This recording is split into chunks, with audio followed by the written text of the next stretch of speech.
Hello. My first interview is with Chief John Butler, Fire Chief for Fairfax County Fire and Rescue Department. He has held that position since 2018. Before assuming this position, he was the Fire Chief for Howard County, Maryland Department of Fire and Rescue Services, and was the first chief in that department to have held every rank. He is an active paramedic and holds a bachelor's degree from the University of Baltimore, a master's degree from the Johns Hopkins University, and certificates from the Johns Hopkins University Public Safety Leadership Program, Harvard University, National Fire Academy Executive Fire Officer Program, and Fire Service Executive Development Institute.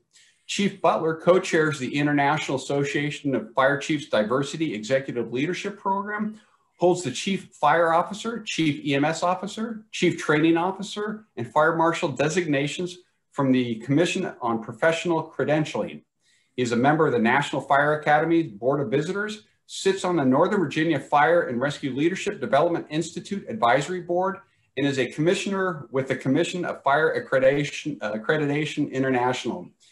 He is a retired U.S. Marine with 20 years of active and reserve service, including 2 combat tours. So, Chief, thanks for joining us today. Always good to have a chat. Always good to chat with you.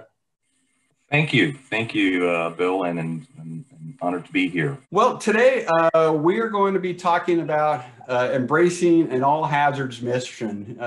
You are chief of Fairfax County, and there's not a better department, at least that I know of, it's in my jurisdiction, that really represents what an all hazards mission is. So, my first question to you, I guess, is your title is fire chief, and in this day and age, does that really describe the department you lead and your role as chief? It's more and more unconventional or not traditional in the sense of a traditional or a historically traditional fire chief. In fact, the word chief now more aligns with chief as in chief executive officer. This role, we're not a single faceted organization. Being a fire chief of 2 metro-sized urban organizations, fire departments, I see some commonality with what we do and what is occurring in private industry, if you will. This is a chief executive officer role, and there's a lot of ownership and accountability that comes with the role, such as chief training officer, chief safety officer, chief financial officer, chief, you go on and on and on in the C-suite. So that word is increasingly becoming more aligned with what we see in the non-public safety enterprises. We're a very complex organization. Nothing is just a fire incident. Nothing is just an EMS incident or just a hazmat. There are all kinds of, planning, mitigation, recovery efforts that occur and should be occurring. And of course, also the risk reduction. So we don't have to go down the road, lights and sirens all the time.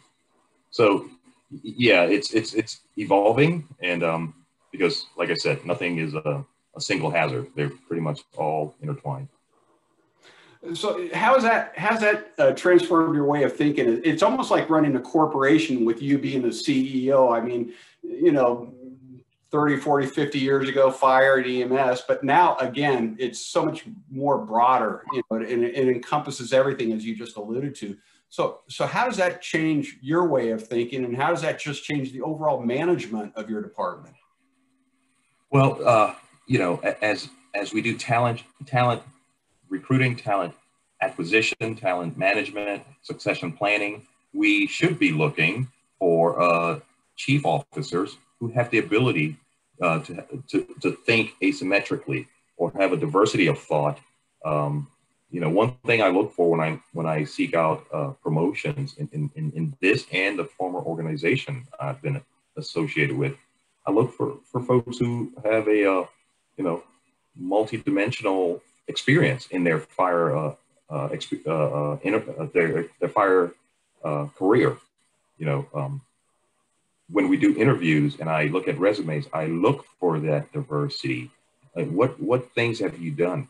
Do you have the the spirit of curiosity. Do you have a curious mind? Mm-hmm. This is what we should be growing as we grow a modern, public safety agency, but most important, most specifically, a fire and rescue department.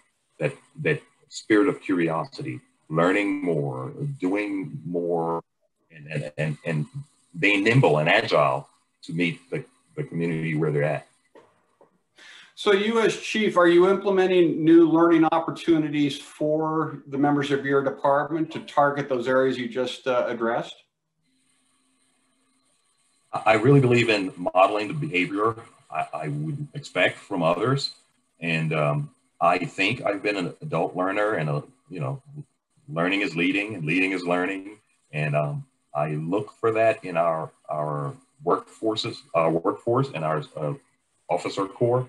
And so when there are opportunities to do things like in county government with, Office of, Development and Training, or the Leadership Fairfax program, or other opportunities, we have a lot of contributors to the community here in the Northern Virginia area, such as George Mason University. We partner and do some data projects with them, as well as private industry like Booz Allen Hamilton, and we've done some safety mitigation work and GIS work with them to reduce or focus on pedestrian safety and bicyclist safety.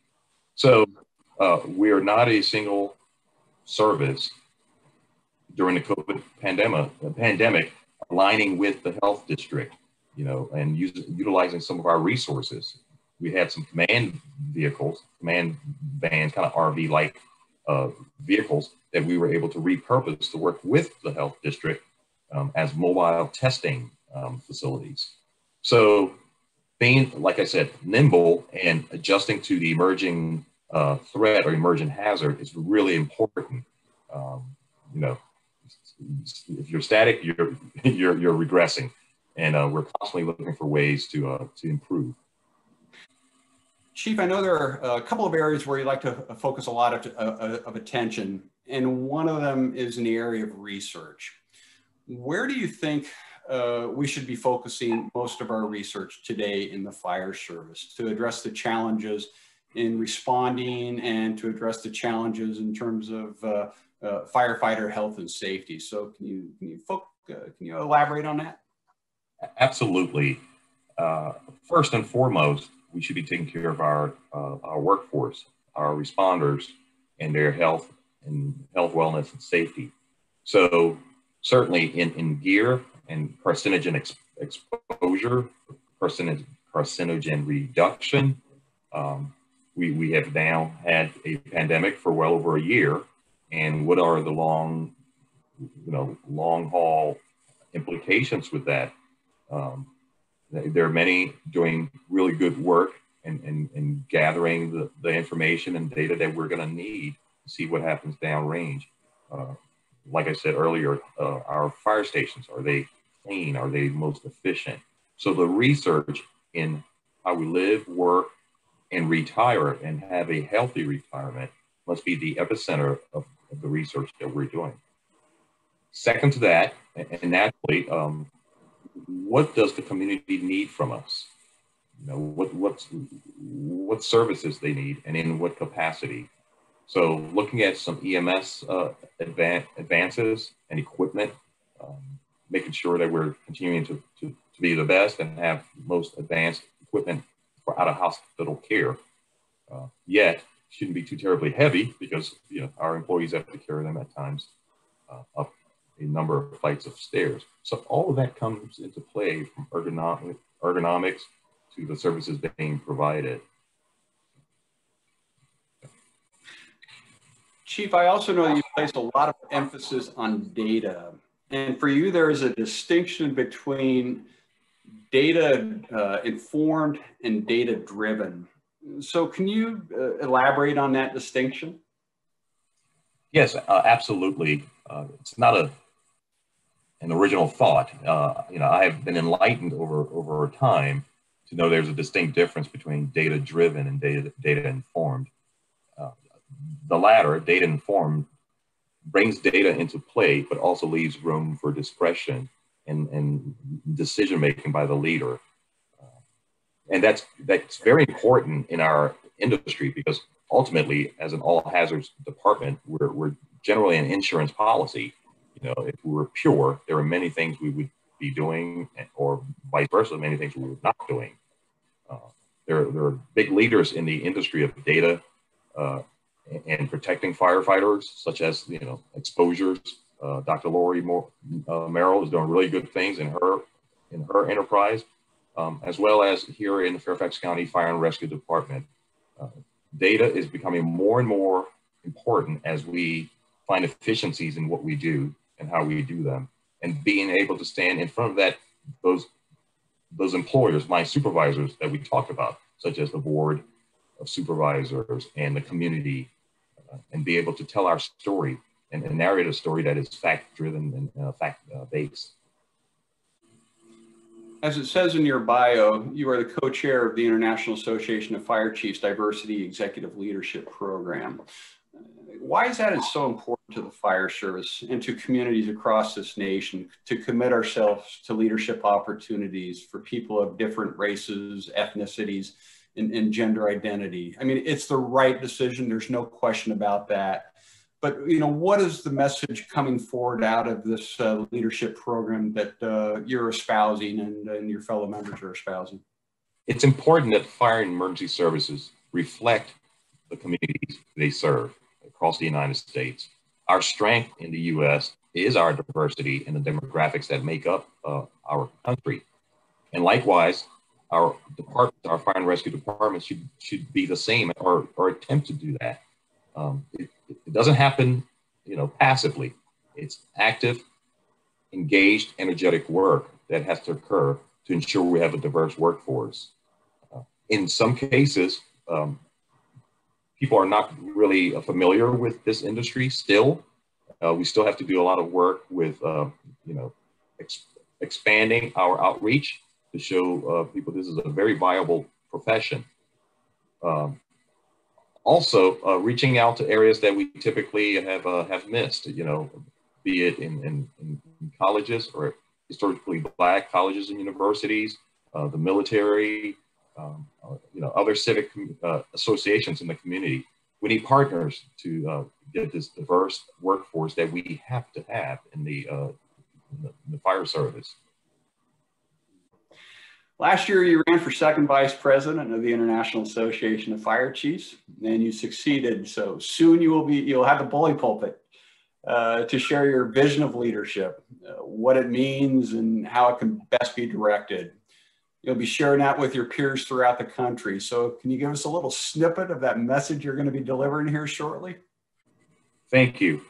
It's an honor and a privilege to be a part of the board of directors for the IFC. It gives me a great opportunity to engage the membership and expand the membership, build on some of those value systems that I've talked about in this conversation. We have an awesome organization as the International Association of Fire Chiefs, and I'll be following a lot of great leaders, current and previous. So this is an opportunity to continue coaching, mentoring, growing the membership, building a collaborative style of leadership and involvement, and taking our association to the next level. We have a long, rich history, and it's just an honor to be a part of it. So that's just a snippet, putting the members first and focusing on their needs. So you do realize once you become the president of IFC, you're probably going to be spending some time up on Capitol Hill talking to our federal lawmakers. So what have you given any thought to the type of message you're going to be presenting to the lawmakers when you're sitting in that committee hearing and they're starting to ask you questions about the fire service, why we have AFG, why we have SAFER, why we need USFA, why data is so important? Absolutely. The folks before me have done a great job of educating our legislators and taking our message to Capitol Hill. The plan, the playbook has been established and followed for quite some time, thanks to the CFSI and many others who've helped advance that. My role would be to continue talking and showing the relevancy of the fire service and its members. Our health and safety matters, and and our wellness. After the COVID pandemic, we will have a lot of recovery that will have to occur in our industry, and we will need some help from the federal government. So with our partners who have done a great job up to now, getting some of what we've had, AFG and SAFER and other programs, we just have a great opportunity now to build upon it and keep telling our story with the data-driven, data-informed elements we have available to us. Do you think we're telling our story as well as we should be regarding the all hazards mission? We can do better by telling our story using some of the tools and instruments we have. We have spoken about data, and that is one important piece that helps expand the story and tell the story. There are communities who've been able to open fire stations or place new service in place because of NFIR's data and other data sets, by telling that narrative that this community is not well protected or well served. And here's the numbers that shows it and proves it. So we're doing okay. We can do better. And as you said, the data is so important because in our line of work in Washington, D.C., we're always asked by elected members of Congress, where is the data? We need the data. So I totally agree with everything you're saying about the importance of good data. It helps you at the local level with your board of supervisors, and it certainly helps us at the federal level when we go up to Capitol Hill to try and get additional support for our nation's fire service. Yes. My last question is, do you offer the same words of wisdom to newly sworn in firefighters that your first fire chief shared with you when you joined the fire service a few years ago? I believe I'm continuing the message that I repeatedly heard in my early days of this profession. Some of those messages were, attach yourself to the right people, choose your heroes wisely. Ask why, ask more why, take care of yourself, take care of your two families, both your work family and especially your family at home, and take care of your bodies. Those are just some of the few messages that I recall from those early days. Moving forward, and as a fire chief, I'm increasingly talking about the buddy system. Attach yourself to someone. Have a thought partner, someone that you can go to and be a coach, mentor, or however the relationship is. But you don't succeed alone. And everything we do in the fire and rescue service requires a buddy at the least, a team or team member. So that should go throughout. Don't endure all what we have to do by yourself, either for good or bad. It's not healthy. Chief, always good to talk to you. You provide a lot of insight on so many issues, and your fellow members of the IFC did themselves right by electing you second vice president. I certainly look forward to working with you when you start spending more time up on Capitol Hill. And it's great that the fire service has a leader like you that can speak so articulately on so many issues. So on behalf of CFSI, thank you for your leadership. Thank you for your support of our organization. And again, we appreciate everything you're doing. My next discussion is with Chief Steve Hrustich, and we're going to be talking about the power of data-driven decisions. Chief Hrustich is a 35-year veteran of the fire service and currently serves as program manager for Vision 2020, a national consortium of forward-thinking organizations focused on the integration of community risk reduction across the U.S. Fire Service. Previously, he served as Assistant Chief Fire Marshal of Community Risk Reduction Division of Gwinnett County Department of Fire and Rescue Emergency Services in Metro Atlanta area, and also spent 28 years in the fire service in New York, having served as Fire Chief of multiple career departments. Chief Hrustich is a graduate of the Executive Fire Officer Program, dual designate as Chief Fire Officer and Fire Marshal from CFSI and a member of the Institution of Fire Engineers. He holds an MS in Executive Fire Leadership from Grand Canyon University, a BS in Computer Science, Mathematics, and an AS in Fire Science from both Binghamton University. Chief Hrustich is an instructor and course developer for the Fire Prevention and Leadership curriculum at the National Fire Academy and frequently presents on CRR, fire life safety, and fire leadership topics across the nation. So, Chief, glad to have you joining us for today's discussion. Thank you, Bill. Look forward to it. Good deal. Before we dig into the issue, data-driven decisions, can you talk a little bit about Vision 2020? Sure. Provide a little background here. Vision 2020 has been in existence for a dozen years. It really was a grassroots effort started by a number of people sitting around a table discussing how they can sort of move the needle when it comes to community risk reduction on a national level. So fast forward those 12 years, we now have a number of steering committee members, 24 to be exact.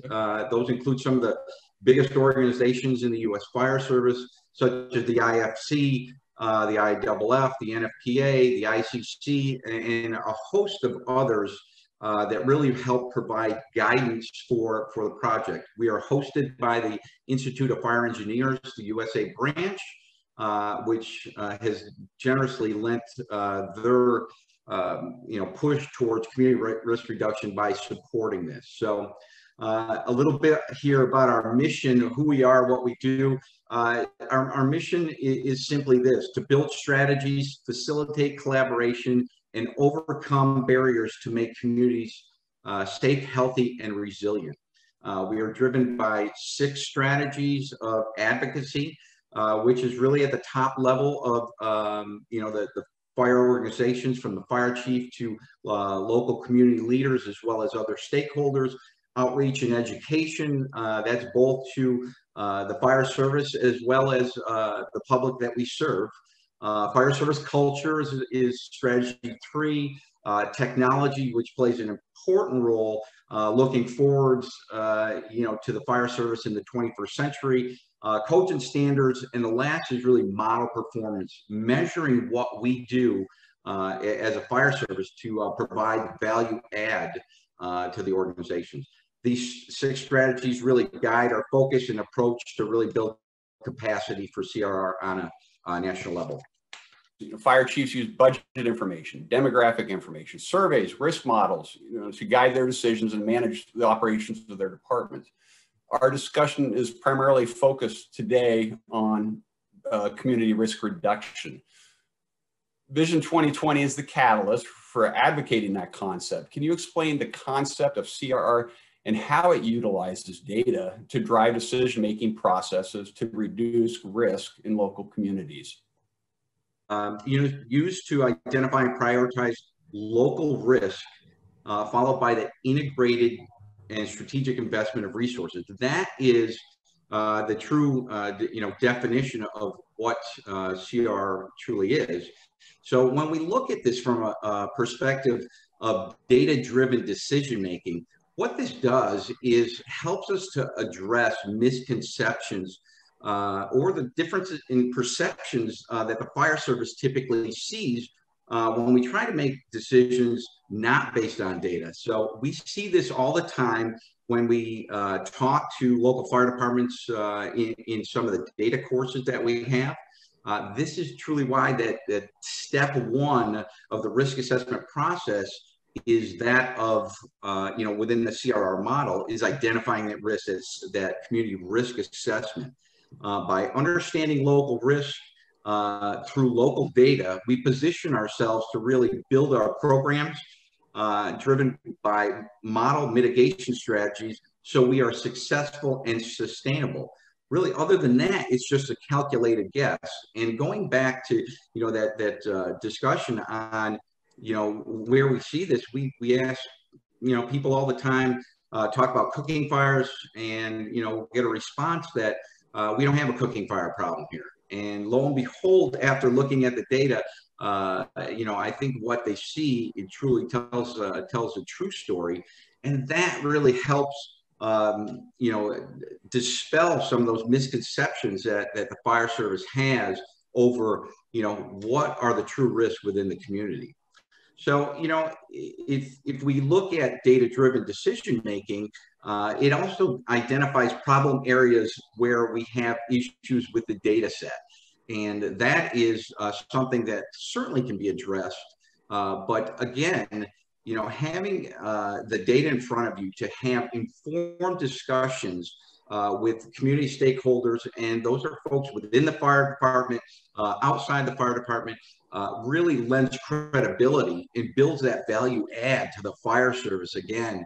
In what we're doing is not just that same decades old approach, but more so, really implementing these integrated risk management principles to identify the risk through local data, and then utilize that data to build mitigation strategies that will work in your community and they're sustainable. Very important.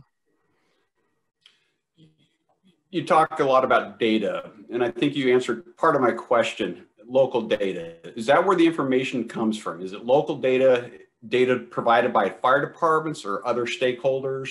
Where does that data derive from? Again, the fire service has been creating these data sets for decades. And of course, when we look at it from a national perspective, there's some gaps, there's some holes here that we have where we don't have fire departments reporting data. So some of this comes from the integration of all that data and pushed up to the USFA through National Fire Incident Reporting. So, that local data is obviously probably the most important thing to the organization. And again, the quality of the data set is something that continually needs to be fostered and helped to get better. And we have gotten better over time. One thing I see is, I hear this all the time, that we have a problem with our data. And the vast majority of fire departments, they are getting it right on the highest level. When they're going to fires, they're capturing that they went to a fire. There's some nuances and things within that data set that are probably not captured, or, even when we look at something like fire investigations, there's some gaps that revolve around that we can do better. But for the most part, these local data sets provide the venue for people to identify and understand local risk. Now, when you talk about risk assessment, are you talking specifically about fire, or are you talking about other hazards? So with the risk assessment, obviously we take the all hazards approach, which fits right into the mantra of the the U.S. Fire Service, and I think that's important to understand. When the organization starts to look, we encourage them to look at fire data, even though fire may not be the highest risk within the organization. There's still always a lot of work to do there. And I think, again, that's why we see, the beauty of the scalability of CRR and what it brings to the table. So from a fire perspective, we always encourage people to start there. There's issues that revolve around, working smoke alarms in the community, cooking fires, smoking related fires, older adult falls. So while that last one is out of the scope, we call that sort of the big four. And it really, from a national perspective, that's a low-hanging fruit. There are problems with these things with almost every organization out there. And I think that's the critical part to understand, how we find out what those local risks are, how we build our programming to, again, follow that 6-step CRR model: identify risk, prioritize, develop strategies and tactics to mitigate, prepare that CRR plan, implement the plan, and then go back and monitor and evaluate and modify. Modifications are always necessary to find those little gaps in how we change things. What we want people to do is start at step one. That's where we see some challenges. People, I hear all the time, hey, we want to get into CRR. Where do we start? Well, it's very simple. We start at the beginning.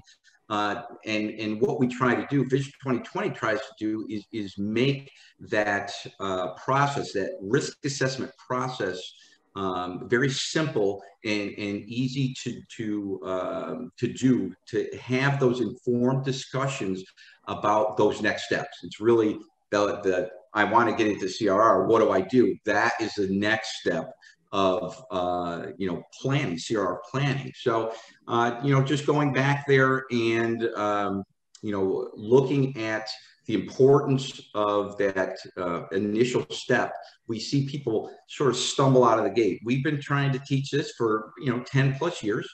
And of course, what we've done in the last 2 years is really identify those spots where people, they have guides, they have resources, they have training, but they stumble when they hit this certain spot. And we're happy to say we've identified those sort of barriers and have moved to really change that moving forward. So we're excited. I'll talk a little bit more about some of those things in a minute here.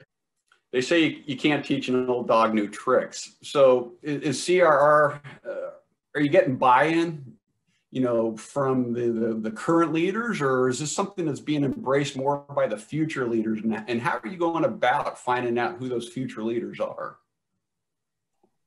So that's a great question. What we see from CRR, it is truly the biggest thing to impact the fire service since EMS. I think focusing on that risk provides us insight. If we looked at the issue with EMS and how that evolved in the fire service, it is very similar to what we're seeing right now with CRR.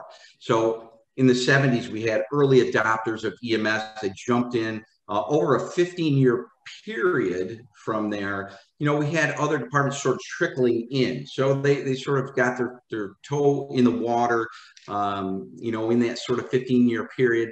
Now what we see is, if you're not doing EMS in a fire service, you are certainly in the minority of, the 30,000 fire departments across the United States. And if you look at the call volumes of fire departments, 10 years ago, it was about 60, EMS was about 60% of the call volume. Now we're looking at somewhere between 70 to 80%. So again, I think that provides a lot of good insight what's happening with CRR. This is really collectively about the 21st century fire service. What will we look at in 10 to 20 years? CRR will be a big part of that. Addressing who are the people, the early adopters or the future leaders. I think what we see, we saw that first group of people that said, listen, we can get behind this. We understand it. It's sort of like prevention. But it is not, it's not recoiling prevention. So we got those early adopters. So we're at that stage now where we're trying to build capacity to engage fire chiefs to help them understand CRR on a much deeper level. And I think what we will see is a big part of this is engaging future leaders of the fire service, build their skill sets to have them have an understanding of what CRR is and to integrate that into the next generation of fire service leaders. Is it focused specifically on fire departments, or are there other stakeholders within the communities, the business leaders, NGOs? I mean, who else can be a part of this whole CRR process? Yeah, the short answer is no. It's not just for fire departments. Really, what we see in the grand scheme of CRR on a national level, it's not the sole responsibility of the fire department. We like to send that message that undoubtedly to do this on a larger scale in an organization, you are going to need community partners. So reaching out, bridging, bonding to access resources that you don't have, especially within the healthcare community. I think that is where we see probably the biggest gains for CRR. The data set is there. It's probably much better than the fire data set within the, across the United States. So from 3 fields in that data set, you can identify the vast majority of EMS-related issues, healthcare-related issues within the community. Building out the capacity to bring in other organizations that have different skill sets, resources, and even funding to help build on these community programs is key. And that's just not for, we see it all the time. I don't have the time, I don't have the people, and I don't have the funding to do this. That just screams for us to look at partnerships, and that's really how those 3 things are addressed. So if you're a small organization, you don't have the resources to do this, look outside the organization. There are people out there that are certainly willing to get behind a project of this nature. Are there templates available, say there is a local community that wants to look into CRR, but they don't know where to start? So does Vision 2020 have on its website some type of template these local communities can use to get them up and running?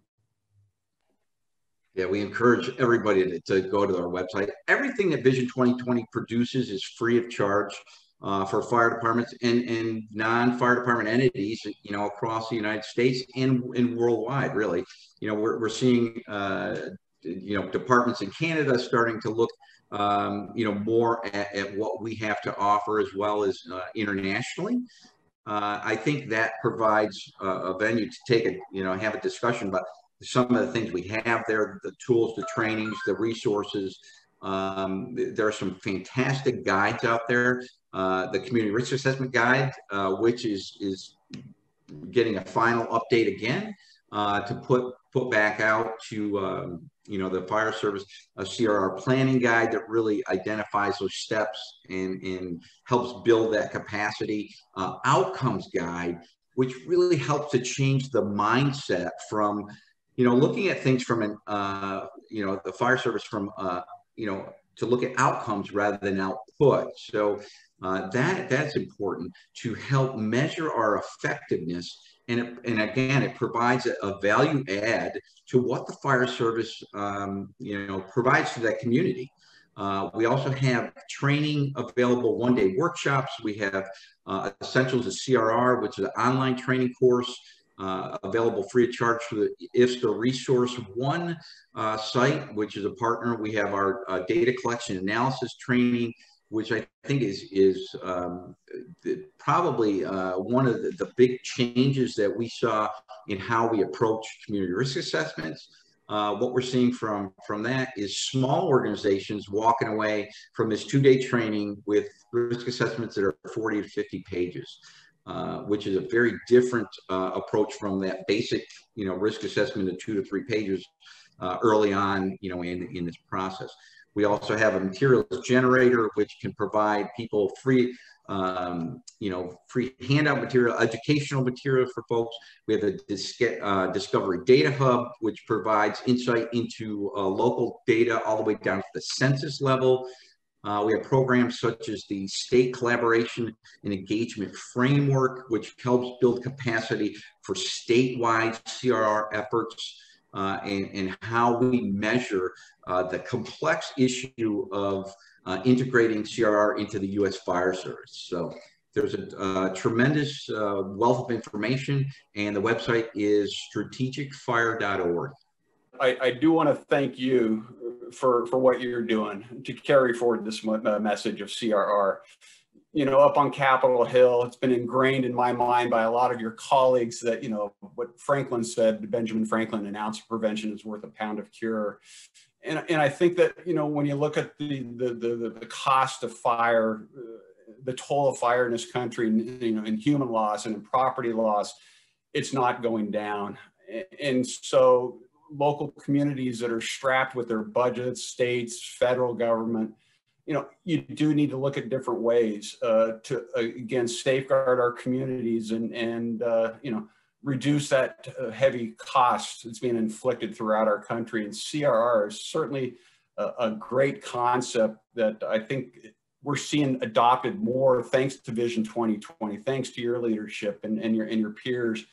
And so, CFSI will continue to encourage folks, the people that we work with, whether it's up on Capitol Hill or throughout the fire service, to look into what the Vision 2020 and your leader and your colleagues are doing, and work with you again to get those young leaders involved, because they are the key to our success. They are the ones that are going to be carrying that torch forward when the likes of you and me decide to, retire to our rocking chairs. And so I certainly thank you for what you're doing, Chief, and appreciate your efforts, and we'll continue to work with you on that. So thank you very much for participating in this discussion. Dave is the president of Statter 911 Communications, which specializes in helping public safety agencies and other organizations tell their story in the digital world of instant communication. Dave spent almost 40 years in the broadcasting industry, covering the top news stories in and around our nation's capital. He is currently a communications consultant for the National Fallen Firefighters Foundation, where he's also hosted and produced the National Memorial Weekend telecast since 1996. Dave is also a principal at Event C2, a Delaware-based emergency planning and event management consulting group, and a partner at First Arriving, a firm providing marketing, recruitment, websites, and technology services for public safety organizations. In his youth, which was a few years ago, a volunteer firefighter, fire department dispatcher, and cardiac arrest technician in Prince George's County, Maryland. Dave, it's always good to see you. It's always good to chat with you. Good to see you, Bill. Glad to be here. Good deal. It's a good subject. It's one right up your alley, how to deal with bad news. So first of all, how did you get started in fire service? I was always interested in the fire department. I grew up in Baltimore, and when I was going to the Community College of Baltimore, my last year of high school, I took a broadcasting curriculum, and I actually took a fire science course, and I rode along with the Baltimore City Fire Department. This is in the early 70s, and Thomas Burke was the chief, and somehow he took a liking to me and let me ride along with a couple companies for a while. I did a story or two, and I learned a lot about the fire service. And so when I moved out on my own and moved down to Prince George's County to take work as a disc jockey in Southern Maryland, I became a volunteer firefighter and did that for about 6 years. So what was it like then, I guess, covering the fire service as a reporter after having spent so many years of volunteer fire service? Did you look at a story through a different set of lenses than, say, your counterparts who never had any fire service background? I think so. One of the things that helped me enormously as a reporter is what I learned in the fire service. I learned how to size up a situation, what was important, what wasn't immediately important when I got to a breaking news story. So I think those skills really served me well. More direct answer to your question is I think I really understood a little bit more what goes on in public safety. It helped me a lot. And the one thing I tell a lot of younger reporters that really helped me, that might help them, is that everybody gravitates toward the police when you're a young reporter. You get put on the police beat, so to speak, whether it's a print reporter or a TV or radio reporter. Often you're handling the crime and grime, and everybody gravitates toward their police sources. I gravitated toward my fire sources. They always knew almost as much, not quite as much as the police, and they were more willing to share with you often. And I got a lot of good stories that way. So you covered a lot of good stories and you covered a lot of bad stories. Yeah, unfortunately, I saw, yeah.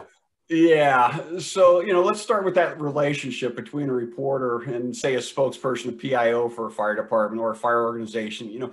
What should each expect from the other to develop a good working relationship? Number one is honesty. I've dealt with really good public information officers. I've dealt with some really bad ones. There are a couple of them who would tell me right now outside that the sun is shining and the sky is blue, and I'd want a second source because I didn't trust them enough. But most of them were very trustworthy. Mm-hmm. The good public information officers I have found are the ones that have the trust of their chief to speak for them, who really can speak for the chief, and not only externally, but internally, that the people know that he is or she is the spokesperson for the department, and that they need to trust their judgment on what the message should be. So it's very important for a fire chief to have somebody that they can trust to be in that position of the public information officer who knows how you think and has worked out a lot of things ahead of time, what our general voice will be, what we decide to put out on a regular basis, to allow that person some freedom on the routine stuff, not to have to run everything by the chief, because that just bogs down information and something you definitely don't want to do in the era of instant information. Yeah. And you know, we're all supposed to be objective in our work. Reporters are supposed to be the objective in their work, but it's kind of hard to be that way sometimes. We're all human, you know, so relationships between a reporter, PIO, reporter, and a chief, does that have any bearing sometimes on how the story will be reported from the news?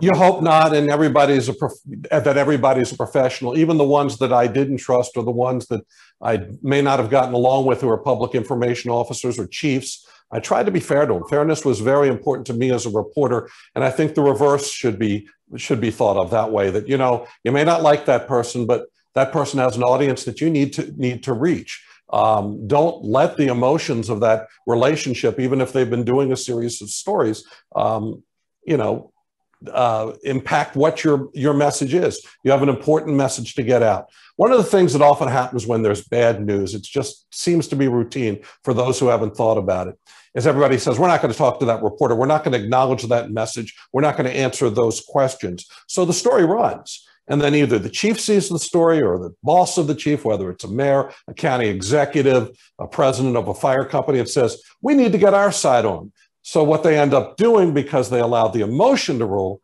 is turn a one-day bad story into a two-day or a multi-day bad story. So, I mean, there is a point, though, where there's only so much information you can provide. I mean, we live in this age where you've got Twitter, you have all sorts of social media, and you want instant news, instant responses. So, you know, what are the boundaries for the media in terms of pursuing a story? At what point do you say to the media, I can't give you that answer right now, information is forthcoming? I think there's an important evaluation that needs to go on. The old answer to that was, we don't want to screw up the investigation. We can't give you information out at all now because we need to evaluate. Sometimes that's true. Sometimes it isn't. One of the most common things you'll hear them say, we can't talk about it because it's a personnel matter.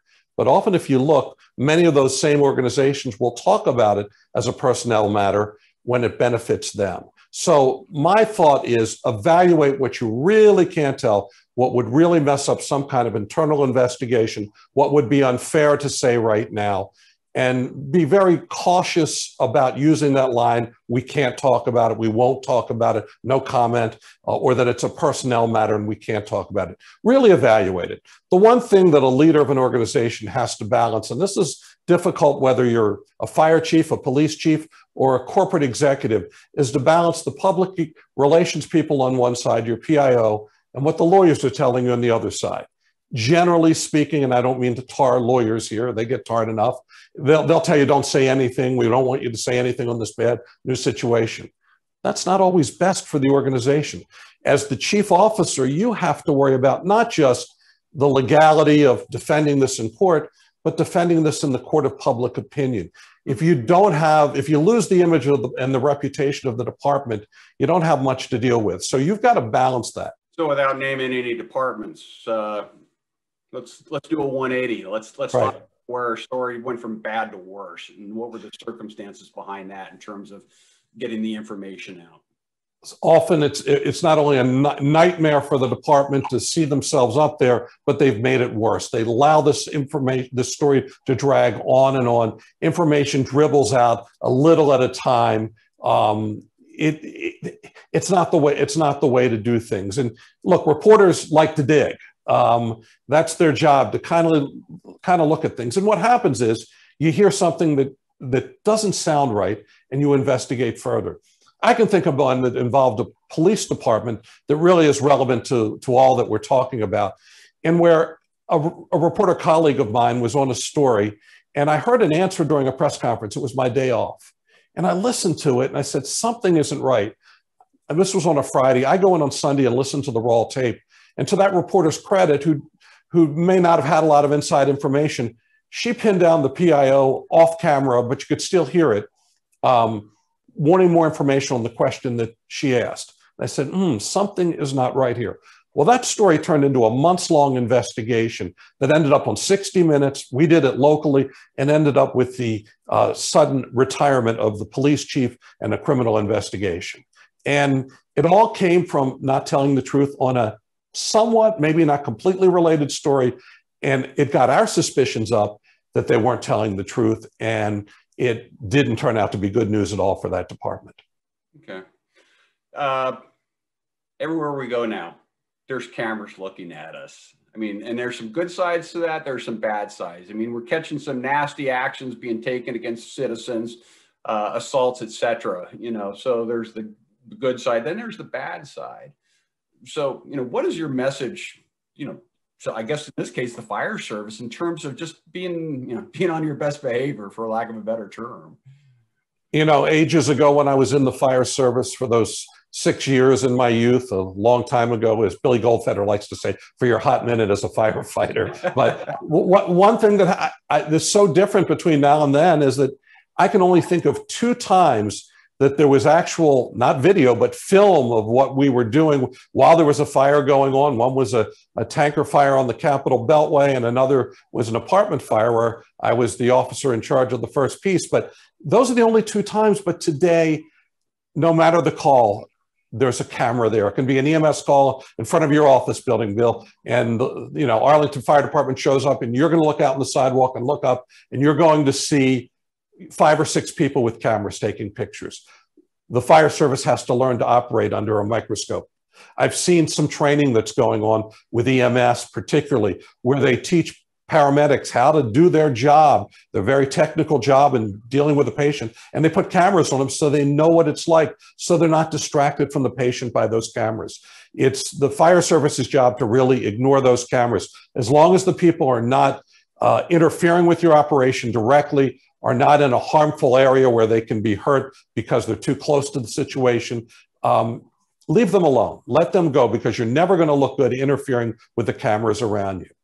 But then there's the other side of this, Bill, and that's the fire service itself with cameras and how many times they've gotten in trouble for taking pictures at emergency scenes. So we know that can be an issue too. I have a couple pictures where you see firefighters taking video of a scene that kind of shocks you. One in particular was a 2-person engine company showing up at a house fire. The driver of the apparatus gets out. Now, I remember driving fire apparatus, and I was too busy to think about a camera, particularly if we were a short crew, you know, and as a pump operator, I got to make sure a lot of other things are going on. But the first person that did was put a camera up on the officer's side window, attach it, and aim it before they did anything else. And I'm thinking, that's not a good message you're sending to the public.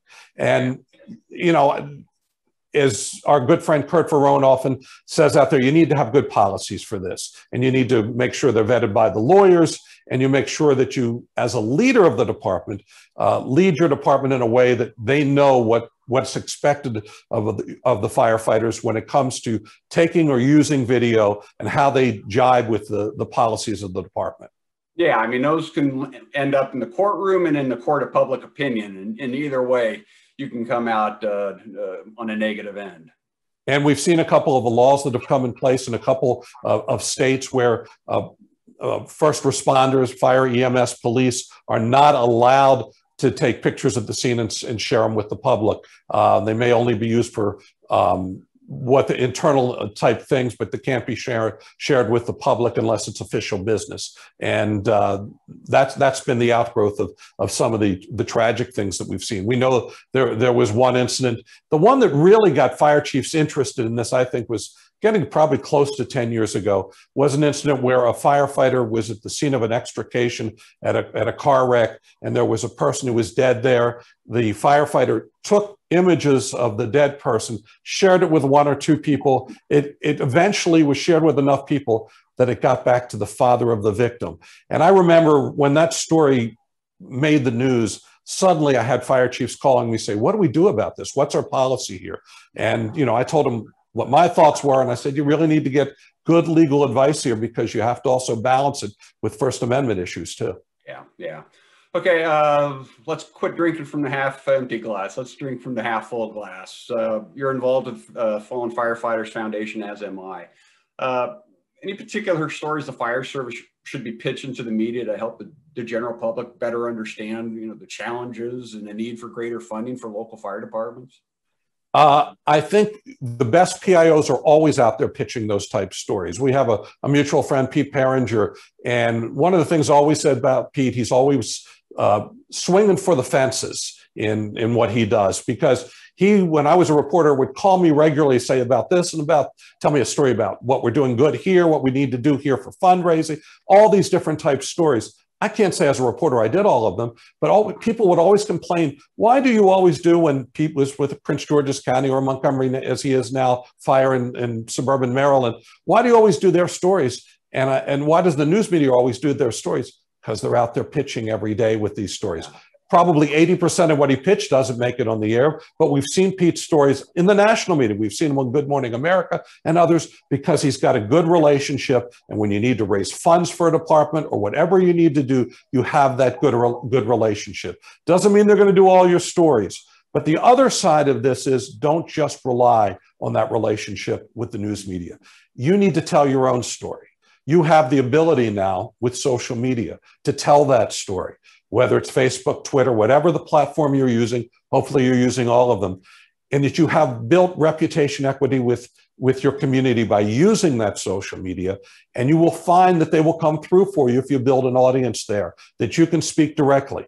I'm not saying ignore the news media and only tell your story that way, but you use those tools in the toolbox to make sure the message gets out, whether for fundraising or for other things. And the story, of course, that we at the National Fallen Firefighters Foundation, where I do work for, and other organizations, is we want to prevent firefighter deaths and injuries. And how we do that is getting the public to be fire safe. It's one of the 16 life safety initiatives. And I always encourage fire departments to tell the stories about the good news that happened, because sprinklers work, smoke alarms work, and the other. And the best PIOs out there are always swinging at the fences, for pitching those stories. They don't always get on, but sometimes they get good ones, very big ones that get on. Excuse me. That was my last question. We're winding down here. My last question, does the media ever feel oversaturated? Is there a point at which, you need to kind of scale back on what you're trying to pitch to the media, whether it's through Twitter or just phone calls, et cetera? The example of that is the last year, Bill, when the only two stories that seemed to get into the news media had to do with the pandemic or had to do with the politics. So you have to be aware of what your local reporters and national reporters are interested in. I was trying to pitch some stories this past year. I couldn't get through to reporter friends because that's all that they were interested in. But you can also use that to your advantage. Smart PIOs were out there pitching pandemic-related stories because they know that's what could get on. But the story about a save at a fire might not have gotten on this past year. So it's really important to know what's in the news and how you can adapt to that. Sounds good. Appreciate your being on here. If you can just provide a little information about Statter 911, because you still cover some great stories and you got a great angle on a lot of these stories. And I think a lot of folks would benefit by seeing the types of stories that you're pushing. And so if you just want to provide a little information about Statter 911, that'd be great. Well, we've been doing statter911.com since 2007. I started it as a reporter. I still work on it every day. And my philosophy is, what can I put on there that people can learn from? I do a lot of videos that are when early arrival videos or before the fire department arrives. And the one thing that I've heard that warms my heart is I've run into a lot of, that's the most common comment of station officers who say, we use that for training. And the other things I look for are where fire and EMS gets in trouble in those media things. And I'll comment on some of those. I don't comment on the fire service operational activities because it's been so long since I was involved in that. But occasionally you'll get a comment from me on what's a better way to handle the news media in that situation. Sounds good. Dave, thank you for joining us. We thank you for all the work you're doing for our nation's fire service, and keep up the great job. And again, thank you very much. My next discussion is with Vickie Pritchett, and we're going to be talking about strength in numbers, building coalitions. I can't think of a more qualified or passionate person to be discussing this issue with than Vickie. Vickie became involved in the fire service in 1997. She served on the board of directors for the Pleasant View Fire Department, volunteer fire department, from 1998 to 2013. and was awarded its Lifetime Membership Award in 2013. Her dedication to the improvement of quality of life, passion for community, and her ability to bring people together makes her the spark plug and advocate of the fire sprinkler requirements at the state, local, national level, federal level. We've had an opportunity for many years to work on the federal level with the sprinklers. She's also conducted presentations within the state of Tennessee and at trade shows throughout the country. Again, she has worked in Washington, D.C. to promote fire protection issues and to highlight the difference that can be made by fire sprinklers and legislation that requires them. She is a VCOS Symposium committee member, a board member of the Home Fire Sprinkler Coalition, board member of the IFC Fire and Life Safety section, board member of Common Voices, and is a member of both NFPA and ICC. Vickie currently serves as the Vice President Executive Officer of the National Fire Sprinklers Association, but most importantly, she is one of the biggest advocates in the fire service for public safety, for fire sprinklers. And anytime you have Miss Vickie involved in your issue, you know good things are going to come your way. So Vickie, it's so good to have you here with us today. Thank you so much, Bill. I'm so excited to be a part of this historical event. Give us a challenge and we will always rise to it. And I am indeed excited to share this time with you and always happy to support the Congressional Fire Services Institute. I appreciate that. So we're going to talk not necessarily about some of your work in Washington, D.C., but we're going to talk more about your work nationally, your work at local level, your work at the state level, drumming up support for some of the issues that are making a difference at the local level, you know, in terms of community risk reduction, fire safety protection in the built environment, all those issues that when they add up, they truly can make a difference. Chief Denny Compton, a dear friend of ours, as you well know, this past month, being Women's History Month, did a compendium on various women in the fire service who have truly made a difference, and you're one of them. And he cited, again, your passion for the issues, your passion for the cause. So what really got you, what sparked your interest? Well, I have to say that my interest in the fire service was brought about when in my local community, I became involved with the local volunteer fire department, and the fire chief, someone that we all know and appreciate very much, Chief Shane Ray, shared the importance of fire sprinklers and the role that fire sprinklers play in quality of life issues. And I think anytime you look at what fuels your passion or what makes you want to be involved, that quality of life is a key cornerstone, because think about it, everyone wants to have a safe and healthy place to live, work, play, and grow. And that was, I think, the grounding force for me. Now, the other thing I realized early on was that specifically with fire sprinklers is it just made common sense. This technology had been around for over 100 years. It was proven, and it would help reduce loss of life and property. So it was to borrow from one of my home builder friends at the time, a no-brainer.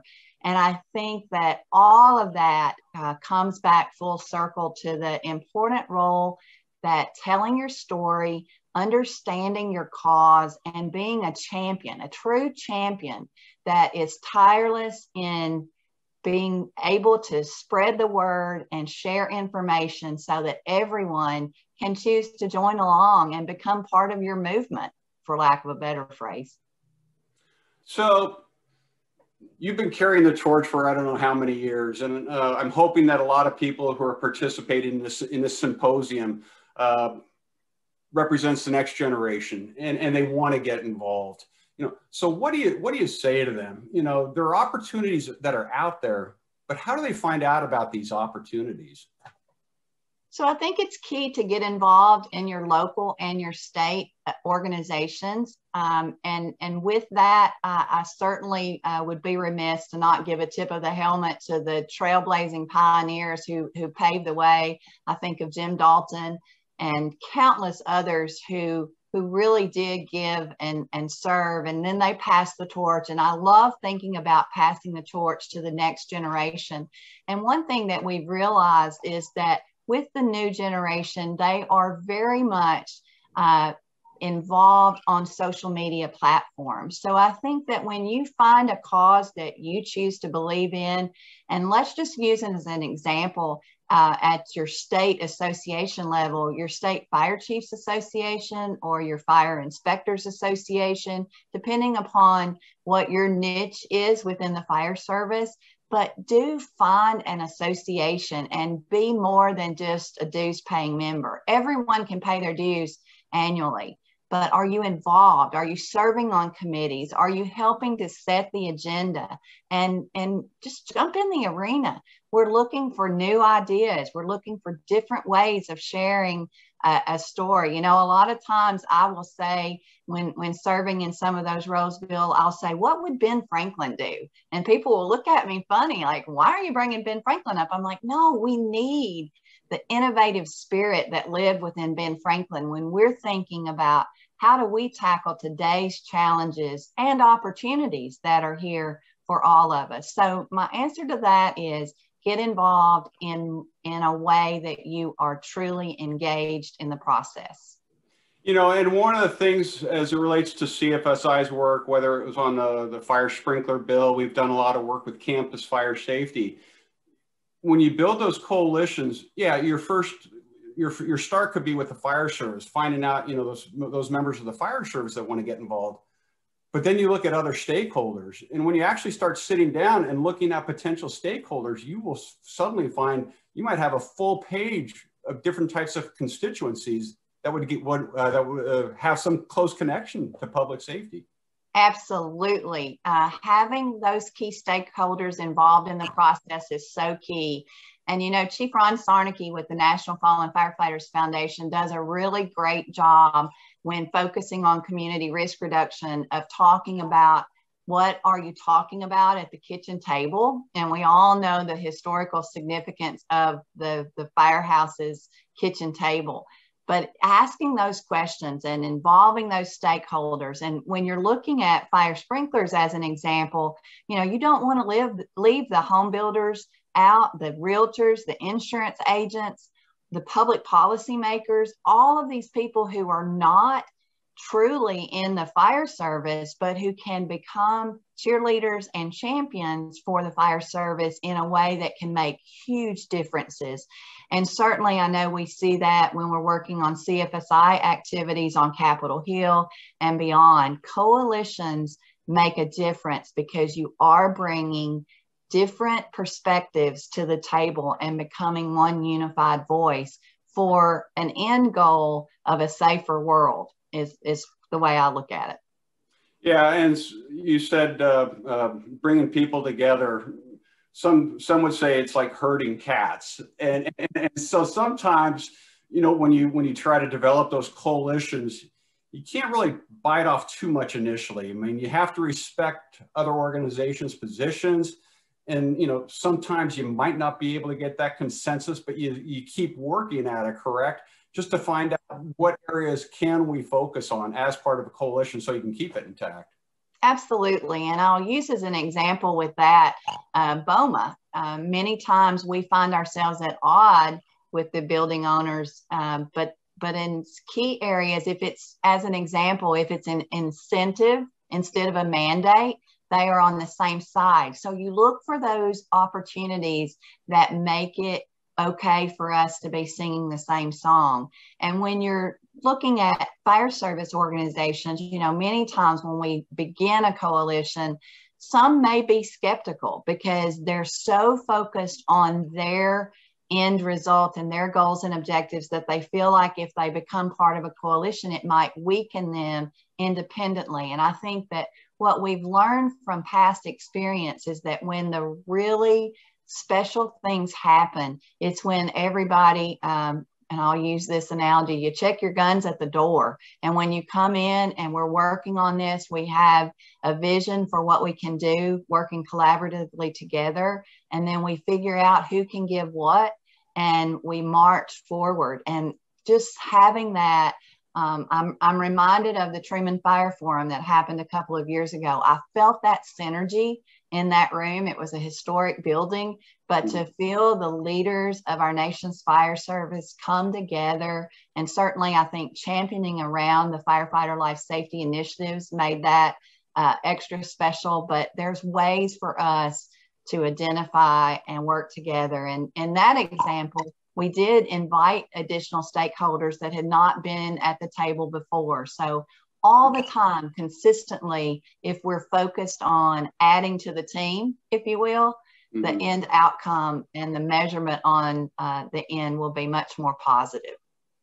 You know, one of the things I'm most proud of over the course of my 26 years at CFSI was passage of the Fire Sprinkler Incentive Act, and I talk about that a lot in my presentations because a lot of people expect immediate results, immediate gratification. I always say, you know, Congress, they introduce what, 12,000 pieces of legislation every session, and 300, 400 actually get signed into law. Right. So, you know, I hate using cliches, but if you don't succeed the first time, try again. Well, in our case, you know, we tried a lot.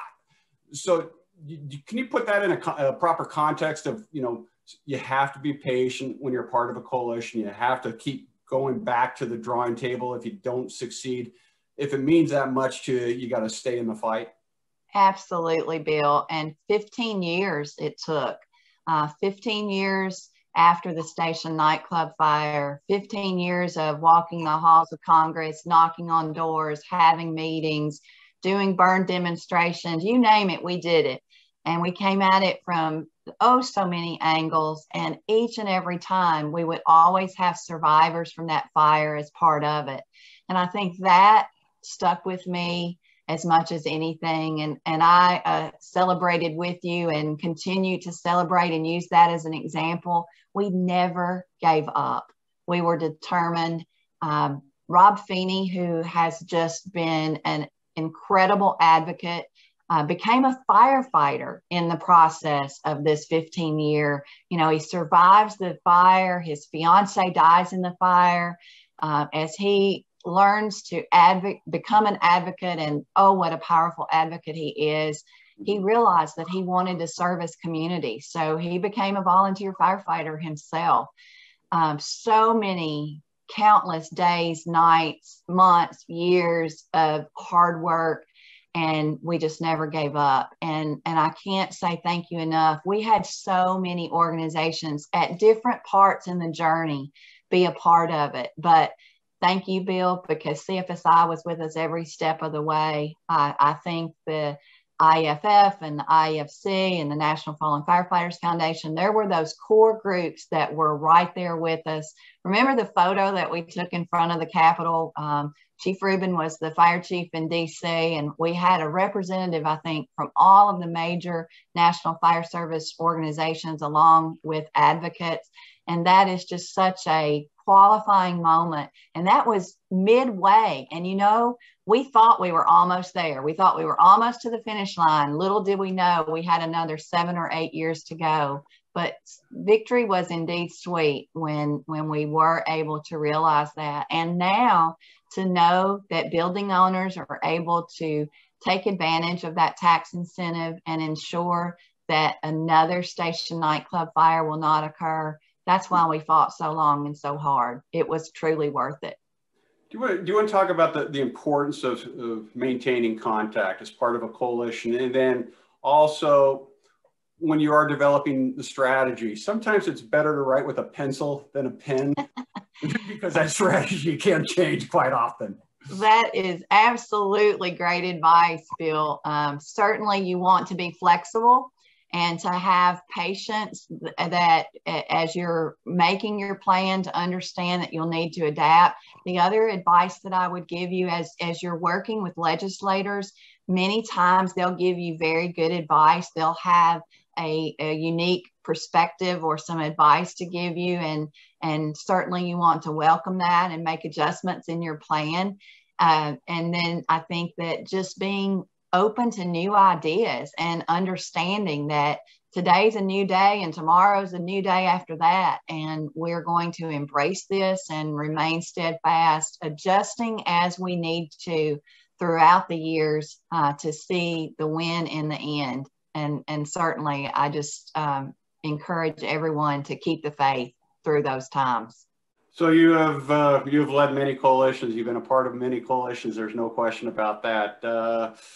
What do you think is the greatest challenges in terms of being a coalition leader from your perspective? So I think as a coalition leader, the first challenge that you encounter is just the incentive, if you will, for bringing people together. People are very busy. Many times people are reluctant to add another responsibility or another meeting. And certainly in today's day and time, it's like, oh, I have Zoom fatigue. I don't need another meeting. I can't, I have to learn to say no. So that first challenge for the leader is to figure out a reason, a compelling reason to bring people to the table and get the right people on the team. So I think after you do that, your next challenge is to intentionally listen. And I say that certainly I think most all leaders who find themselves in those roles, you're going to be the extrovert. You're going to be the one that loves to talk and could talk the entire meeting. But many times we have to tell ourselves internally, be quiet, listen, pose the question, toss it out there, then listen to what everyone that you've assembled, the various stakeholders, what are they telling you? And let everyone participate in forming the plan and then executing the plan. So in a way, it's much like a good coach of a ball team, right? You're picking your team and you're getting your team together, and then you're strategically doing things from that point forward that will grow, that will bring the team closer together, and that will really get that energy channeled and moving in the same direction. No question. People are being pushed and pulled and dragged in all different directions. Their time is very limited. And you know, you don't see the level of volunteerism that there used to be. We're seeing it obviously in the volunteer fire service, but you know, what do you say, you know, to the younger folks? What do you say to the younger generation? Why they should get involved? Why they need to get involved? How rewarding it is to get involved? So, what would be your final message, you know, to the younger folks who are stepping into these leadership positions? You know, Bill, I have a sign. For those who have visited my home, you know, I'm a collector of various signs, quotes, anything that's kind of motivational. And there's a sign, and it actually has a fire chief helmet on it. And it says, "What would you do if I didn't volunteer?" So it changed that question to, you know, obviously this was a volunteer firefighter who painted this picture and quote. And I would implore them to ask themselves that question. What would happen if you didn't serve? What would happen, or what would the world be like if everyone chose to just do the bare minimum? And I think that's what we're talking about here. We're talking about giving more, being willing to give your all and to jump into the arena and fight for a cause. The reward at the end of the day is satisfaction, because you know you have given your all for a cause worth believing in.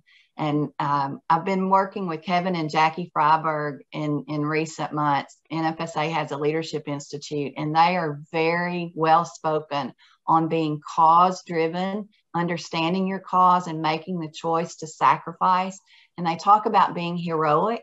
And one of the things that really struck me in a recent class was many times people, we want to downplay that. We don't want to be the hero, but I think all of us involved and engaged in issues that are affecting our country, our nation, our world today, realize we need more people to be brave, bold, and daring, and be ready to step up and be heroic. Why not? Why not you? And I would say to any of the young people who are listening and thinking that they would like to get involved, I personally challenge you to reach out to someone that you see and hear speak during our virtual Congressional Fire Services Institute seminar. Email Bill or Vickie or any of the other speakers. We will, I promise you, we will reach back out and invite you in to the committees, to the table to help execute the next level of what's the future holds. And we want you involved. Well, we have run out of time, and I always look forward to sharing any type of platform with you. And thank you. Today was an educational experience for me. And so CFSI certainly appreciates the support you provide and the support we receive from the National Fire Sprinkler Association. And I think the fire service is very much indebted to the work you do for our firefighters and our emergency services personnel at the local, state, and the federal level. And so thanks for joining us today, and see you somewhere down the road, I'm sure. My next interview is with Kevin O'Connor of O'Connor Cares Solution. We're going to be talking about being that voice of the fire service, being a part of that voice of the fire service that goes up to Capitol Hill and delivers messages to our lawmakers about the importance of federal programs, being that voice that goes to the state houses and delivering that same type of message. Kevin is the president and founder of O'Connor Cares Solutions. He previously served as the assistant to the general president of the International Association of Firefighters, supervising the Governmental Affairs and Public Affairs Department. Kevin served concurrently as president of the Maryland State and District of Columbia Professional Firefighters and the Baltimore County Professional Firefighters Local 13. Along with those duties, Mr. O'Connor was a member of the Maryland State and District of Columbia AFL-CIO Executive Board, serving as vice president and chairman of both the Legislative and Economic and Employment Affairs Committee. He is a former trustee of the Baltimore County Government Retirement System and has lectured in national and international forums on pension fund governance and investment issues. Kevin is a former chair of the CFSI National Advisory Committee, and in 2010, CFSI awarded him the Mason Langford Fire Service Leadership Award. So Kevin, it's good to see you. I always enjoy our discussion, and look forward to talking about some important issues that are impacting our nation's fire service. Certainly a pleasure to do this today. First question, Kevin, what got you involved in advocating for our nation's fire and emergency services? Bill, it started almost immediately when I joined the fire service. Upon becoming a career firefighter in Baltimore County, my dad, who at the time was the chief of the Baltimore City Fire Department, told me, son, it's a little more than just fire and rescue. He said, every single aspect of your employment, whether it's your safety and health, what you're being compensated, your benefits, every single decision is either made by a politician or somebody appointed by a politician. And if you can't find a way to get a seat at the table, you'll be on the table. So I kind of took those words to heart and almost immediately volunteered in Local 1311 to assist them lobbying before the Baltimore County Council. Ultimately, that grew into advocacy on the state level in Maryland State Capital of Annapolis. And then happily, I was asked to come to DC in 2000 and lead their government affairs practice for the IAFF. Next question, do you need to be a lobbyist to be an advocate? Because I think there are certain misperceptions about lobbying versus being an advocate. So if you can kind of clarify that and talk about what it means to be an advocate for the issues in Washington, D.C. And many would argue that you're better off not being a registered lobbyist if you really want your voice to be listened to. For 20 years, I've lobbied clients before the United States Congress, and you're right, I am a professional lobbyist. But the fire service has something very unique. We are in absolutely every single community. And I advocated this internally to members of the IAFF, as well as in my role when I was the chair of the NAC to the Greater Fire Service. And that's every single firefighter and EMS provider should be an advocate. Any opportunity that we have, not just elected officials, but the citizens, neighborhood community associations, we should really be spreading the gospel of the fire service, that we're the nation's all hazardous responders, that we're there, we're in every community, career volunteer, and we are this country's domestic defenders. And that's a message that needs to be spoken loudly, clearly, and frequently by as many of us as we can muster. We've had a lot of discussions throughout the years about the turnover on Capitol Hill. And so can you talk about why we need to reach out to both Republicans in the House and in the Senate, as well as the Democrats in the House and the Senate, to ensure that we speak to both sides to get our message across? Because with the turnover, that takes place every so often. You just never know what party's going to be in power. So if you could elaborate that on about that for me, please. Bill, as you know, the fire service is very unique in the sense that we are nonpartisan. Politicians of all stripes, liberal Democrats to conservative Republicans, like firefighters, they recognize the mission with which we are entrusted, and to varying degrees, they're able to help us out as we advocate for whatever our needs are. I had a challenge, obviously, with the International Association of Firefighters because we were a labor union. There were certain members of the GOP that just intuitively did not trust or like organized labor. That's fine. Many of those people who might not help us on an issue concerning compensation would be our greatest champions on issues like the SAFER legislation, the Fire Act, getting appropriate funding, communications, the creation of FirstNet. Whatever the project, you can find something among almost all 535 members of Congress that they're going to agree with you on one issue. So with a universe of 335 people who can champion your issues, all you have to do is find each member to embrace one or two of them, and you utilize them accordingly. It takes time. It takes a level of skill and determination, but ultimately, if you can figure out where you can ascertain the help, you can make sure that every single member will be there to help you in some capacity, some greater, some more limited, but you ought to be able to find a mutual agreement on at least one topic with everyone. And the same applies whether it's a city council or a state assembly. Many years ago, I got copies of the State of the Union addresses delivered by President Reagan, President Bush, President Clinton. And very seldomly would you see them recognize the fire service in any of their State of the Union addresses. You know, everything changed after 9/11. And unfortunately, it took 343 of our firefighters up in New York paid the ultimate price to get the attention of our lawmakers, more than it had been previously. So 20 years later, we're coming up on the anniversary of 9/11, the 20th anniversary. How have attitudes changed up on Capitol Hill with respect to the fire service, with respect to the support of the fire service? You've met with many members of Congress. You've lobbied for a lot of pieces of legislation. So from your perspective, how have things changed on the Hill with respect to the attention our nation's fire service is receiving?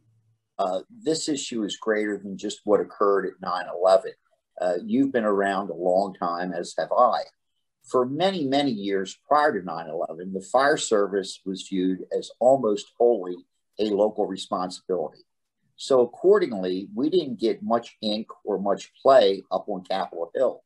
As I recall, the first time we got any real assistance was the non-Lugar Domenici money for hazmat back in the middle 90s.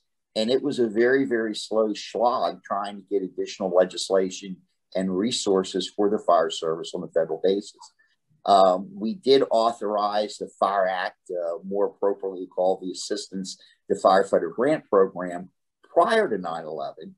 But to get it funded properly and to get robust funding, there needed to be an emergency. And as you properly articulated, regrettably, it took 343 of our brother firefighters dying on 9/11 to really make the emphasis on the fire service. After 9/11, we decided to make a living tribute to the 343 people who perished that day, not simply by funerals, not simply by memorials and statues, but by having an ongoing effort to provide firefighters with the equipment and training that they need to do their job safely. And so many programs were born out of that period, and so much additional funding was pumped into the fire service that we all benefited. However, as you properly recognized, that was 20 years ago. Well over 65% of the members of Congress weren't serving during 9/11. They don't have that historical perspective. So getting back to one of my answers of an earlier question, every member of the fire service should be an ambassador. We should be talking to those members of Congress. We should be explaining, what risk communities have, what we do in terms of pre-planning, in terms of dealing with, impending wildfire seasons, dealing with the aftermath of hurricanes, certainly doing our job on a day-to-day basis responding to routine emergencies, EMS, fire, rescue, etc. But there is a real need for money. There's a real need for federal resources to augment what state and local government is putting in it. I will say that beyond 9/11, Hurricane Katrina, Superstorm Sandy, and certainly in the last couple of years, the seemingly never-ending season of wildfires has focused more attention on our profession. And I think that in aggregate, under the leadership of CFSI and other organizations, we've been carrying that message pretty well to political leaders and the chairman of appropriate committees and leadership in both parties in both houses of Congress. But it is a never-ending effort, and it's one of the reasons, and I'll do a little commercial here, why I think every firefighter should be encouraging their member of Congress to join the Congressional Fire Service Caucus. It is a true voice for us, and the better we can educate those folks, the more resources we can get for the men and women on the line every day. Kevin, do we need to do more in terms of messaging the all hazards mission of the fire and emergency services so members of Congress understand that we do more than just respond to fires? I think in terms of education, that the fire service is the nation's all hazards responders is far more than just educating politicians. I think it's a bifurcated or maybe even trifurcated process, starting with our own membership and the people within our industry. I mean, we all know there's still that level of machismo that firefighters, a lot of them will eschew EMS. They don't want to take part in, different missions that aren't, frankly, quite as glamorous as being a firefighter. But the reality is, as communities struggle with their finances, as we are dealing increasingly with, hazardous materials, the wildfires and the different natural and man-made disasters that we potentially confront, there is no choice. We're in every community, we're in neighborhoods, we're in strategically located in communities. So we are going to be the first ones out the door. And no matter what the emergency is, our members are going to have to respond to it. So number one, there is that internal education. Secondly, there is the education of the general public, who you still hear them say frequently when you see a piece of apparatus pull up to an EMS scene, why is there a fire truck here when my grandmother's having a heart attack? They need to understand that the capabilities are delivered not just on a specific piece of apparatus like a medic unit, but that our people are trained and cross-trained to do all those different duties. And then thirdly, and probably arguably most importantly, you do need to educate the politicians. They need to understand that it's not the old days of simply putting the wet stuff on the hot stuff and watching it go out, that our people have a training level that is phenomenal, career and volunteer. Their recertifications are annual or biannual to keep their skill levels up. And the amount of training we do to provide first-class service is beyond what the fire service has ever delivered. And that message really needs to be conveyed. So Kevin, let's say somewhere down the road, you become the U.S. Fire Administrator. What 3 goals would you set for yourself as Fire Administrator, and what goals would you set for the United States Fire Administration, assuming that the U.S. FA budget remained constant?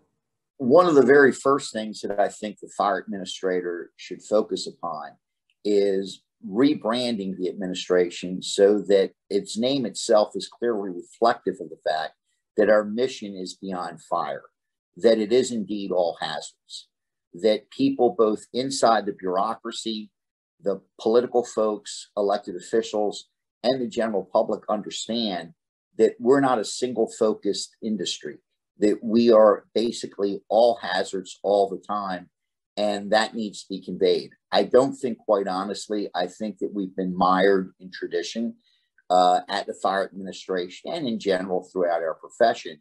But the reality is, I think that needs to change. That messaging needs to start.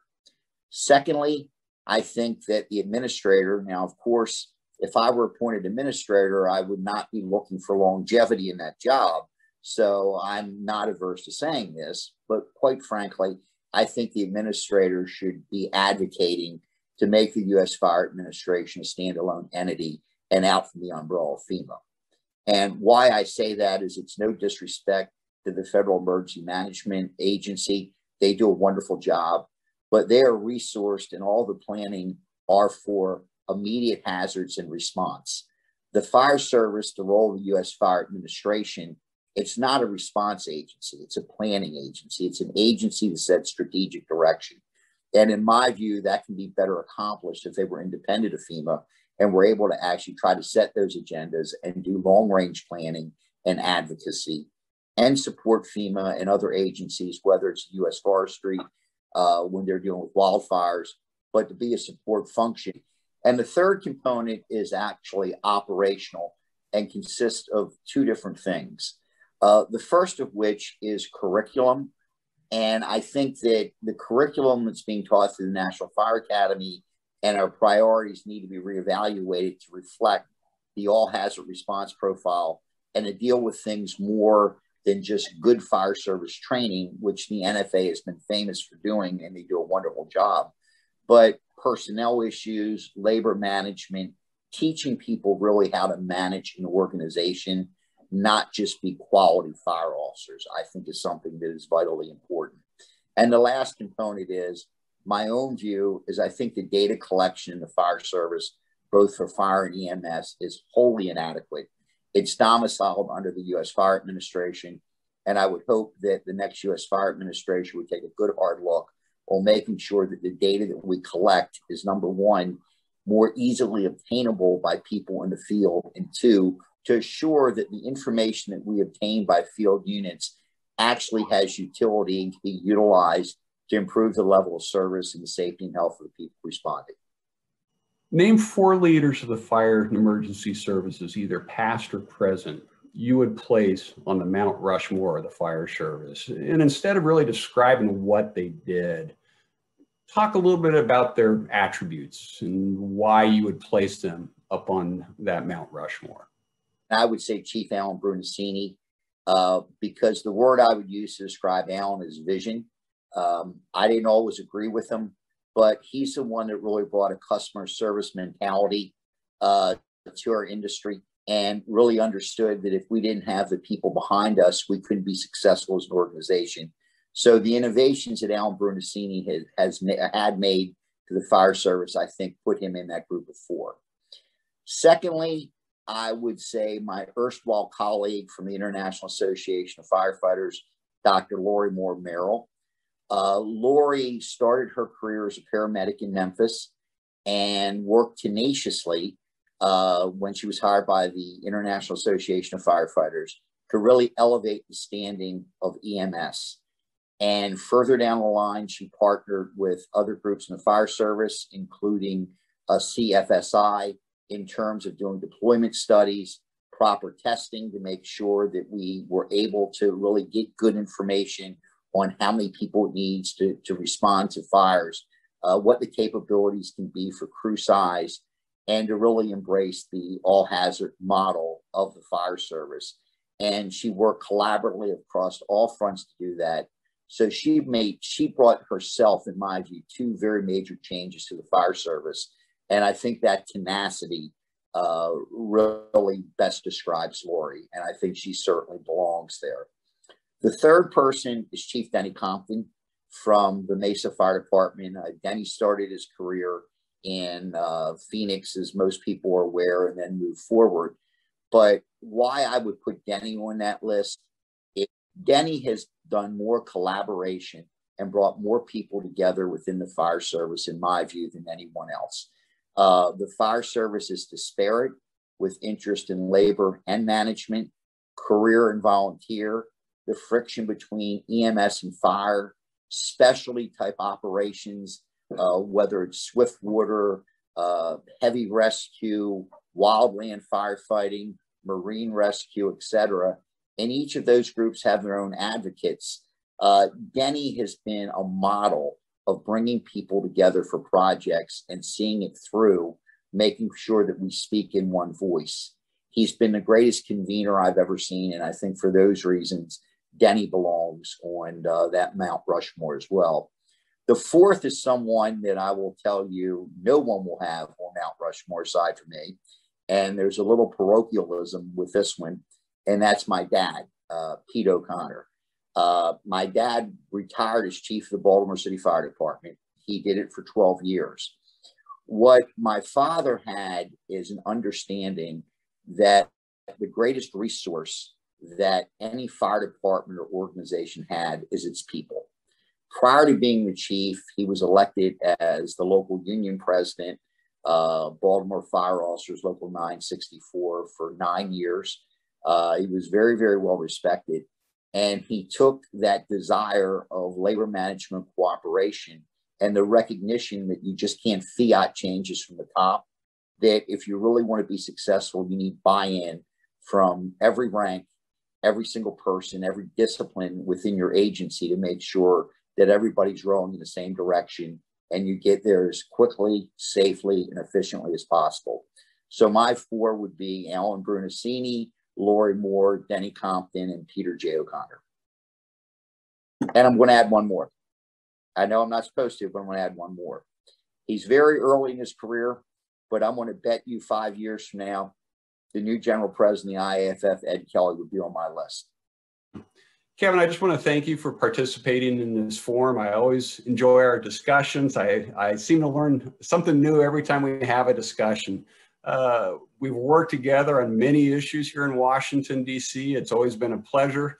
I think the Fire and Emergency Services truly owes you a debt of gratitude for their work you have performed for our firefighters to make sure that the funding from the AFG SAFER program is delivered, to make sure that USFA is stronger, and a whole assortment of other issues that we've worked together on. And so on behalf of CFSI, I just extend my sincere thanks for the work that you have provided for us and for the support you have given CFSI and me personally throughout the years. And again, just thanks a lot for participating in this forum.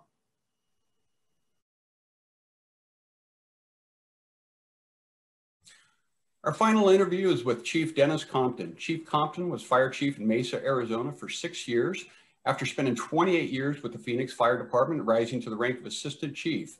He is a member of the executive board of the International Fire Service Training Association, past chairman of the CFSI National Advisory Committee, as well as the National Fallen Firefighters Foundation's Board of Directors and the International Public Safety Data Institute Board of Directors. Chief Compton has received numerous awards, including the CFSI Motorola Solutions Mason Lankford Fire Service Leadership Award, the Metro Fire Chiefs and the Arizona Fire Chiefs Lifetime Achievement Award, and the IFC President's Award. He is also the recipient of the 2014 John Granito Award for Excellence in Fire Service Leadership and Management Research, as well as the 2016 EMS Section James O. Page EMS Award. His achievements are just go on, and he's a dear friend of CFSI. He's been a mentor of mine for the past 28 years, ever since I got involved with CFSI, and he's been a mentor for so many other people throughout the fire service. And we're just pleased and happy, Chief, that you've joined us to participate in this Leadership Summit. Thank you, Bill, and thank you for having me. It's a great opportunity to be here, and I appreciate it. Well, the topic of our discussion is going to be leadership is a role, it's not a rank. So the topic you selected is interesting. What do you mean when you refer to leadership as a role and not a rank? It's really pretty straightforward, is that just because you get promoted to some position of formal leadership in an organization does not mean that you have any followers. In other words, there are a set of things, a set of traits, behaviors, and responsibilities that you have as a leader. And for you to be accepted in that role, you have to be able to perform them. I spent a lot of time putting together a program that I've done for many years, and it's called Those Bugles Don't Make You the Boss. And it is well received and absolutely accurate. Why are organizations like fire departments so thirsty for leadership training throughout the ranks? Well, really, Bill, in the last 10 or 15 years, for me, that's all fire departments and other fire organizations want to talk about. And also when I work in the private sector or nonprofit sectors, that's all they want to talk about. And the reason, I think, matter of fact, I know because I've asked them, is because everything they want to do as an organization, everything they want to accomplish depends on positive, productive effective leadership throughout the ranks to get it done. Is it difficult to train leaders to be conscious of the impact of their leadership skills, their traits, and their behaviors on the organization? I think it is. It's difficult for I think two reasons. One is that many organizations aren't willing to put forth the time and the resources to conduct that kind of training. In other words, there's this assumption that just because you're in certain positions that you understand all that stuff and you really don't need it anymore, okay? Or you wouldn't have gotten where you're at. So that's one issue that organizations have to struggle with. But the other is to get people to come into that room and function from the standpoint of introspection. In other words, it's too many times when we have training on leadership, the attendees, they want to talk about their bosses and how screwed up they are, really often, but or prior bosses or other people in the organization. It is difficult to get people to look inside themselves and say, gosh, you know, I wonder if any of this could pertain to me. Yeah. I wonder if there's anything I could do to make myself more effective as a leader and my people more effective because of that. You just mentioned talking about their leaders. Do you think that leaders spend enough time listening and they should be spending less time talking and more time listening? I think that's up to the individual leader. I think some do and some don't. I've taught leadership since the 1970s. And I started teaching it in college. I taught it at a college. And I learned something from doing it, Bill. It's just, I've never forgotten it. It was the first time I'd ever taught it. But I noticed that when you talked about leadership, traits, skills, and behaviors, the attendees beat the crap out of their current bosses, okay? But that was in 1978. Well, in 1988, the attendees were still beating the crap out of their bosses. But some of their bosses were the ones that attended the class in 1978. And I noticed the same thing in 1998. Yeah. And on and on and on. And I think that that the better we get at leadership and management and supervision of people in our work, the more people expect from us, the better they expect from us. The better we get, the less tolerant they are of poor leadership. You know, you and I have been to many conferences. We've spoken at many. CFSI hosts the National Fire and Emergency Services Dinner every year. We look out into that ballroom. We don't see a lot of younger people moving into the ranks. We don't see a lot of people stepping forward. What do you suppose suppresses them or discourages them? Is it because they don't want to wait? They don't want to wait another 10 or 20 years to assume a position of leadership, or they just have too many demands on their time? You know, it's probably a few things, if you perceive that, okay? One is they might not have the opportunities because the old guard won't get the hell out of their way. Yeah. That's one thing that could be. I'm not saying it is. But for someone to go forward into leadership positions, someone usually has to vacate them. You know? Yeah. And if you and based on what you said to me just a second ago, I would think that there's a lot that aren't vacating. Okay, so people get tired of waiting for opportunities sometimes. Another thing is that you wonder how often that is misrepresented, because I don't see that so clearly as some people do.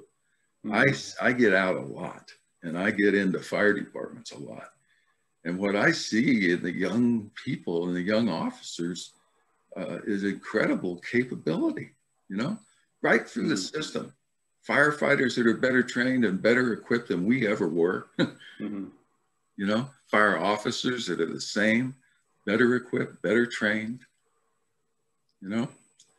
I see command officers in the middle of organizations and at the top of organizations who are already stepping forward, already doing great things. You know, so I think we need to encourage more. We need to, you said, listen to people and see what they want to do with their careers and how can we help them do that. You know, we need to mentor people and realize that there comes a time, no matter how painful it is, and it is painful.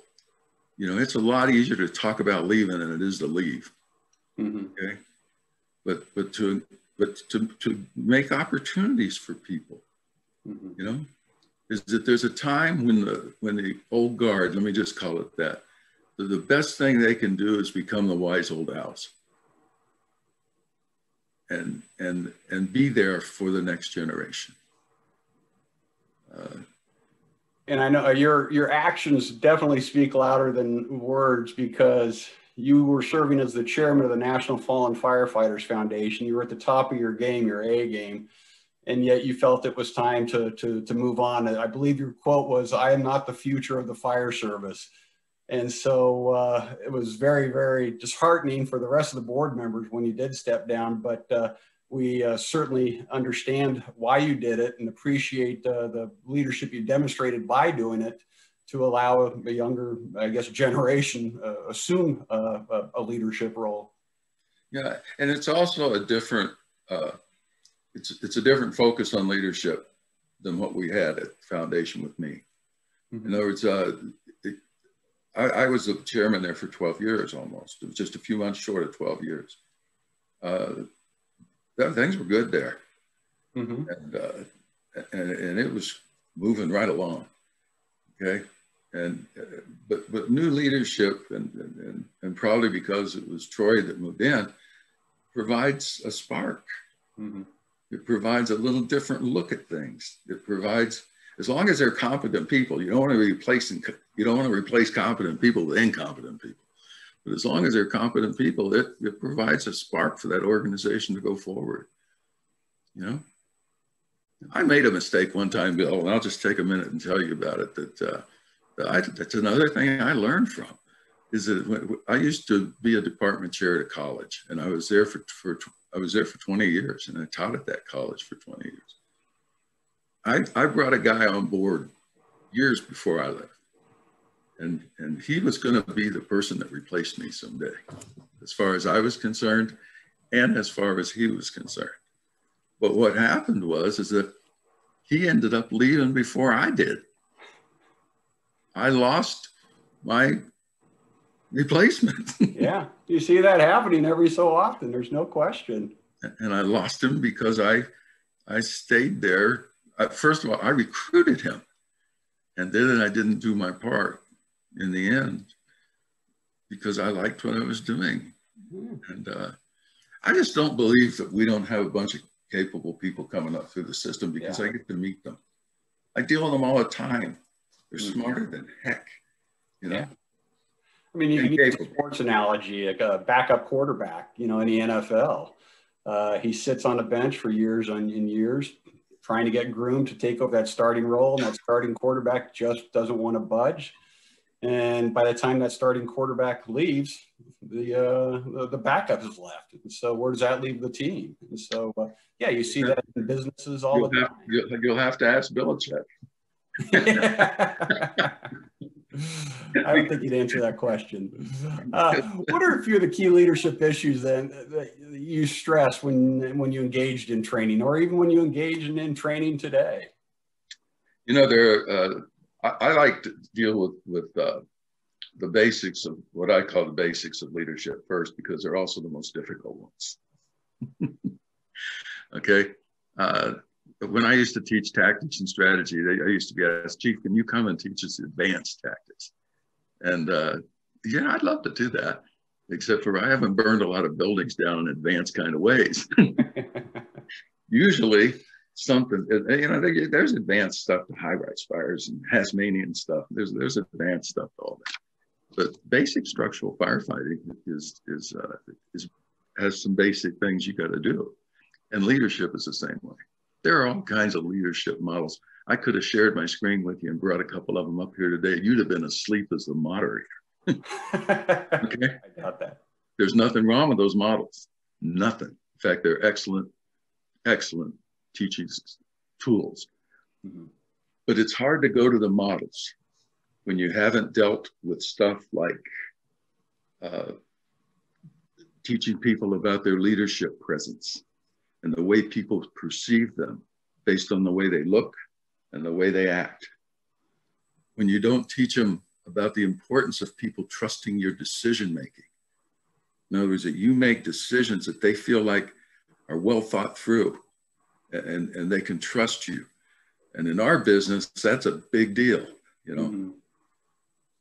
Or something like fairness.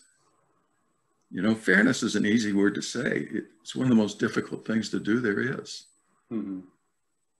You know, we should always try to be as fair as we can. Mm-hmm. But the problem is that the people who get to decide whether you're fair or not isn't you. Yeah. The people on the receiving end of your decisions. Mm-hmm. You know, and so I've always thought that you better try to be as fair as you can be, but you better be a little bit thick-skinned about the issue of fairness. Okay, and then your attitude. Your attitude is contagious, and no matter whether it's positive or negative, and if it's negative, it's like a malignant cancer. You plant that in that work group, however big or however small it is, and then it grows and it spreads. And the next thing you know, you have an organization that mirrors the attitudes of their leaders. Yeah. How can we go about providing more opportunities in the fire service for everybody? You know, people of race, different ethnicities, women in the fire service. Can you provide some thoughts on that?